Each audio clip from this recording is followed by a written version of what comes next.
Hello everyone and welcome to Mysteries from the Mitten. My name's Kristen and I'll be bringing you true crime cases right here on my channel. If that's something that you're interested in listening to, then you've come to the right place. Please hit that subscribe button and also the notification bell so you can be alerted anytime I post new content. And I'll look forward to sharing these with you. Today I'm going to be sharing a case with you that I just recently found out about, but it happened really close to home for me here in Michigan, and it actually occurred almost 40 years ago. The reason for me sharing this case is because it is considered a cold case, and I'm hoping that by sharing it, we can hopefully find some additional information to find justice for the victim and their family and get the answers that they've been waiting for all this time. Today I'll be sharing the case of Kimberly Sue Louiselle. Kimberly Sue Louiselle was born on March 3rd of 1966 in Elkhart, Indiana. She was born to parents William and Joanna Louiselle. She had two sisters, Catherine and Cindy, and a brother named Timothy. Going forward, I will be referring to Kimberly as Kim because this is what her friends and family called her. A few months after Kim was born, the Louiselle family moved from Indiana to Michigan and settled down in a city called Westland.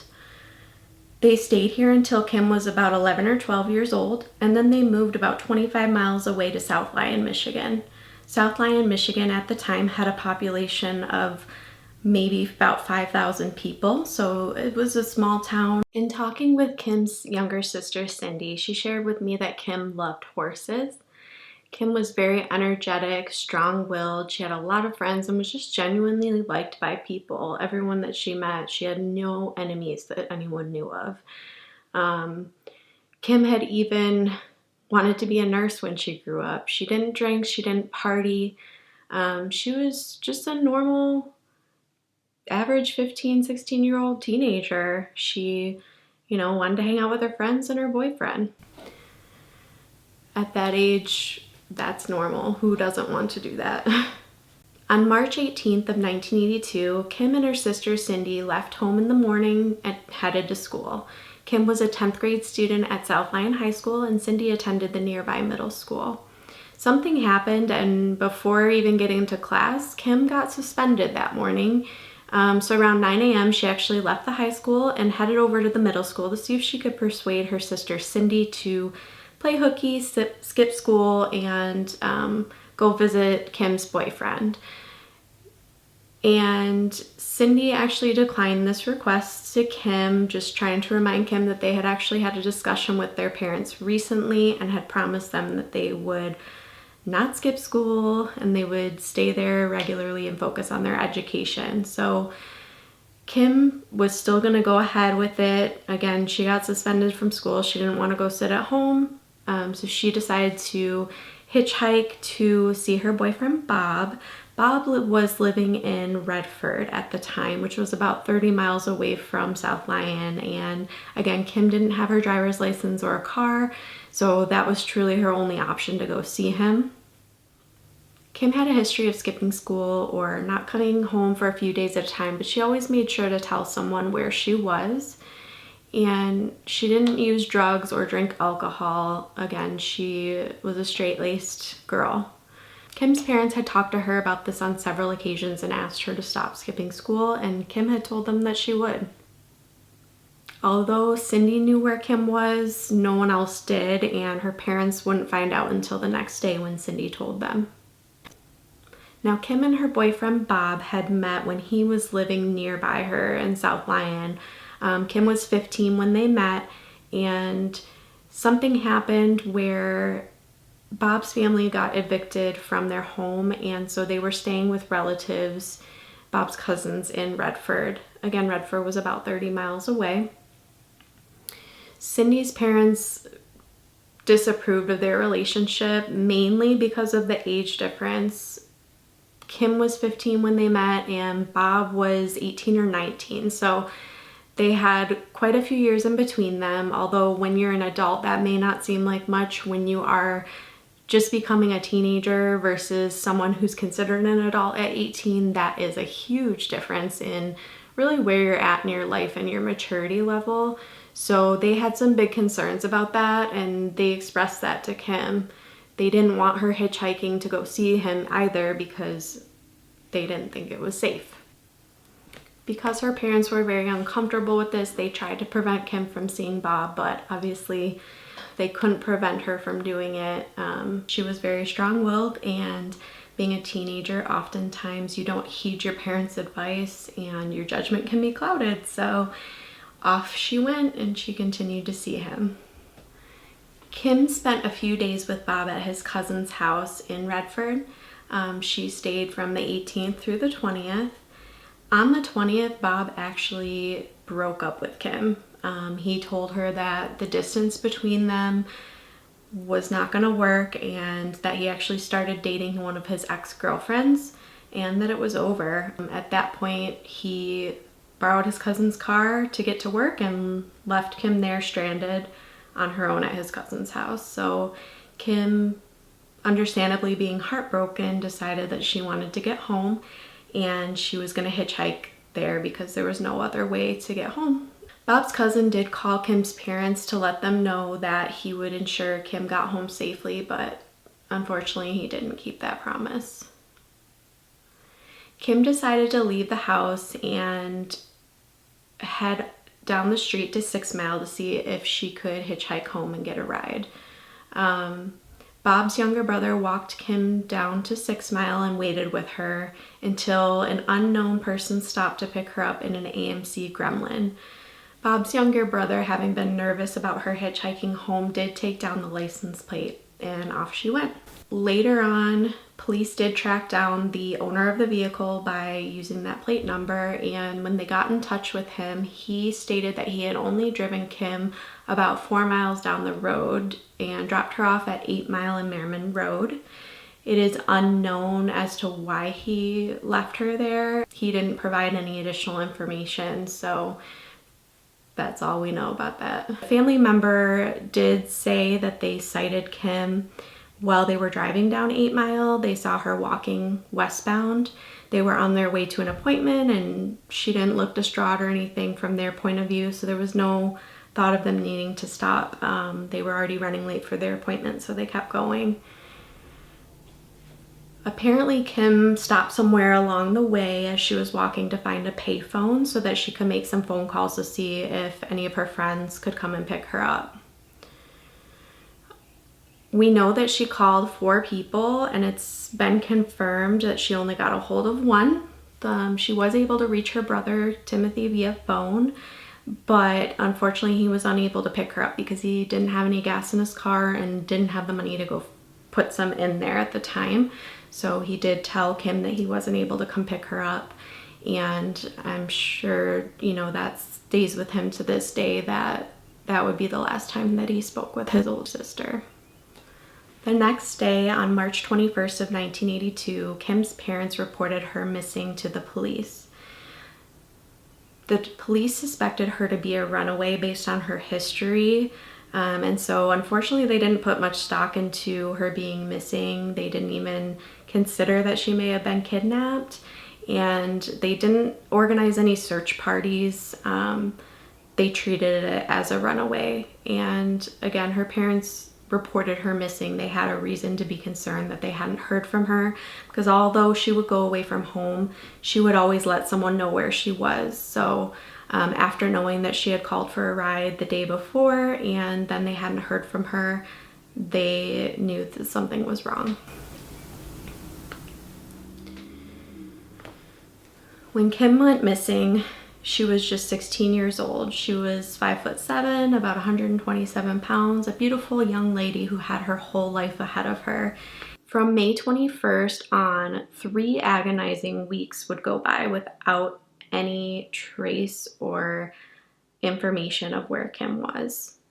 Tired of waiting, Kim's sister Cindy and one of Kim's friends decided to go pay a visit to Bob and his family and see if he could shed some light on where Kim might be, or even thought that maybe Kim was hiding out there for some reason.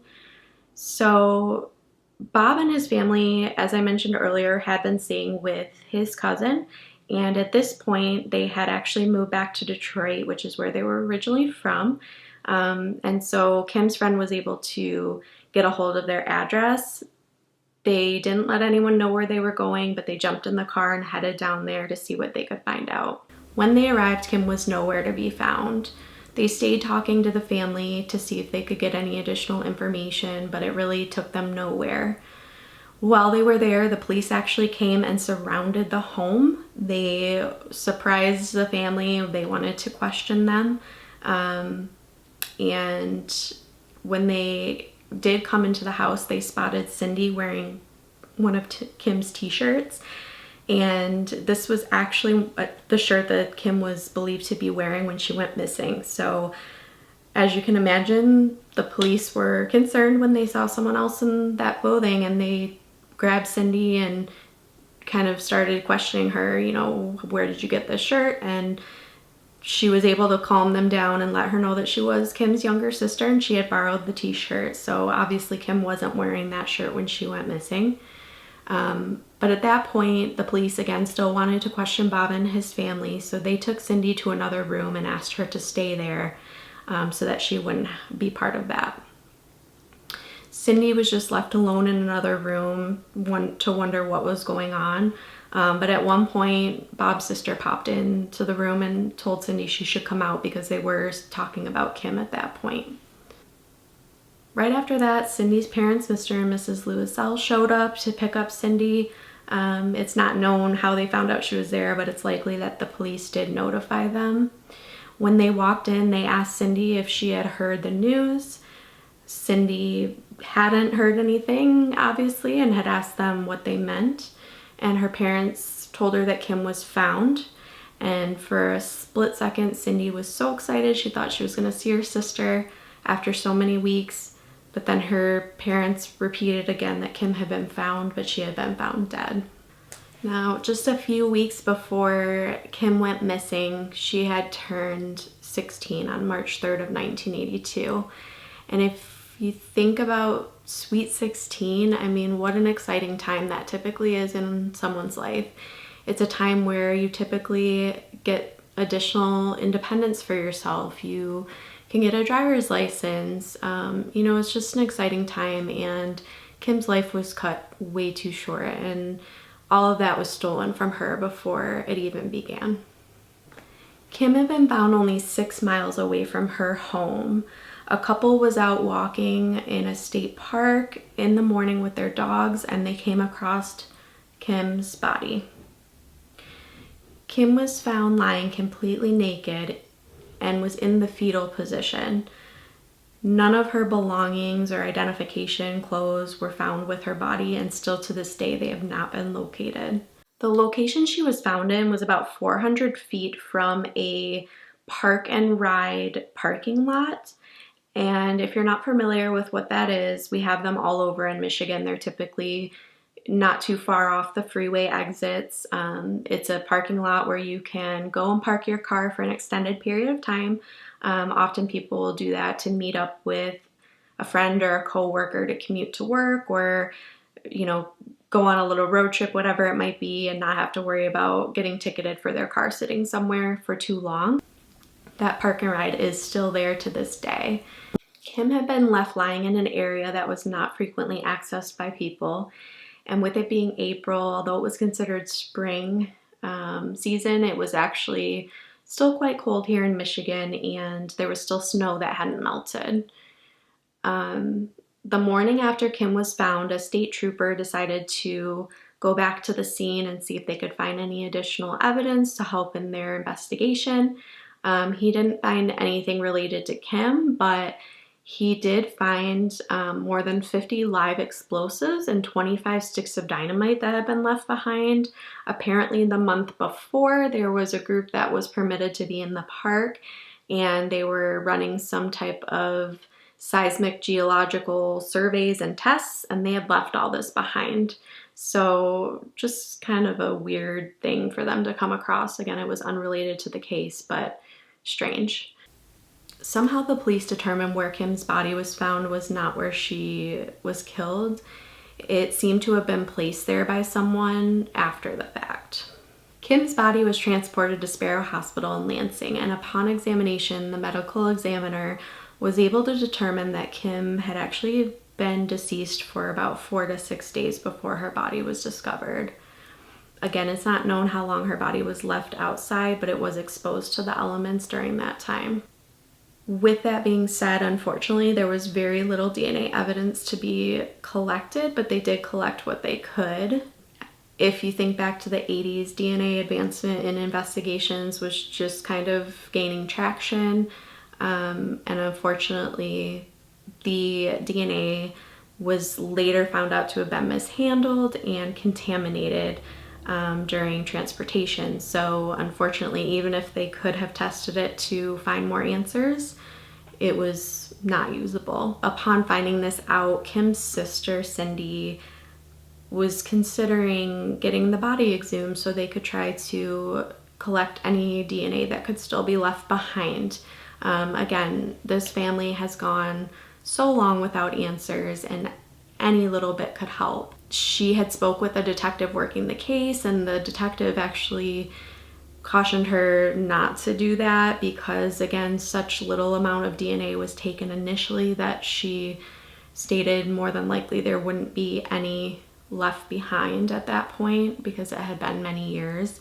But Cindy, again, still wanted to explore that option. She spoke to her parents, and as you can imagine, that would be really hard for them. Cindy's parents did express that their wishes would be to allow Kim to stay buried and rest in peace. So that is what happened. They did not exhume the body at that point.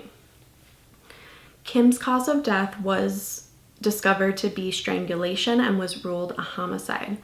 The medical examiner noted during her examination that Kim had been repeatedly strangled, raped, and beaten over the few weeks that she was missing. The strangulation marks left multiple bruises, and the stages of bruising showed that it was done over a period of time. So that's really the most amount of information that we have at this point.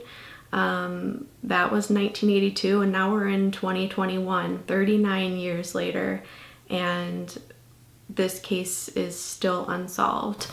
A few years ago in 2014, I did find out that cold case detectives from Livingston County, which is in the area that Kim lived and was found, they did get together to talk about their cold cases and see if anything, new had come about that maybe could help put them on the right track to solving it, but no movement on Kim's case after that.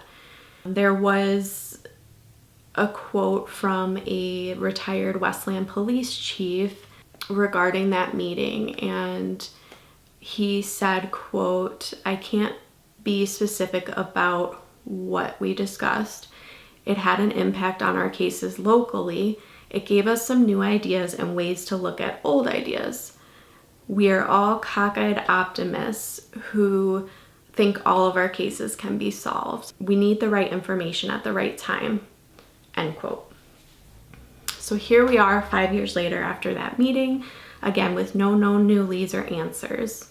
So what happened during that span of 2 weeks where Kim was being held somewhere? Her sister Cindy has said that she's thought over the years that it could have been someone that she knew that did this to her, or someone that was local to the area that they lived. Because of where Kim's body was found, it was not a well-known area to people that didn't live around there. She mentioned that behind that park and ride parking lot there was a fence, and there was actually a hole in a fence that children would climb through during the summer, and there was a gravel pit that they would go swimming in that would fill with water. So again, it wasn't a well-known area unless you were a local. So that was one of the thoughts that she had, but police obviously haven't confirmed anything along those lines at this point.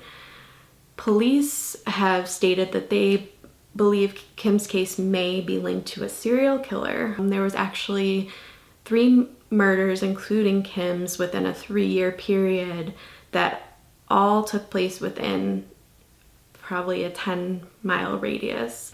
The first was in September of 1981, which was 6 months before Kim. It was Anna Marie Doragazi, and she was found placed on the side of the road in Milford, which is very close to South Lyon. The other was a year after Kim in March of 1983. Christine Lynn Castiglione was 19 years old and she was from Redford, Michigan. She was found in the Livingston County area. I do plan to cover the cases of Anna Marie and Christine Lynn in future videos, so stay tuned for that. Kim's parents recently just celebrated their 59th wedding anniversary, and this past March 3rd, Kim would have turned 55 years old. Imagine what her life could have been like. Kim had expressed wanting to be a nurse when she was younger, and she didn't get the chance to explore that. So there's just so much life that was stolen from her, and if we can find any additional information to help bring answers to this family and close this case to get justice for Kim, that's what our hope is. Any piece of information, no matter how small you think it may be, could help this case. I will be leaving information in the description below of who you should contact if you have any information regarding Kim's case. Thank you so much for watching this video and taking the time to learn about Kim's case. Please share this video so that we can get the word out there and again bring some answers to this long-awaited case closure. Thank you to Kim's sister Cindy for sharing some insight into who Kim was, and I will look forward to seeing you in the next video. Bye guys.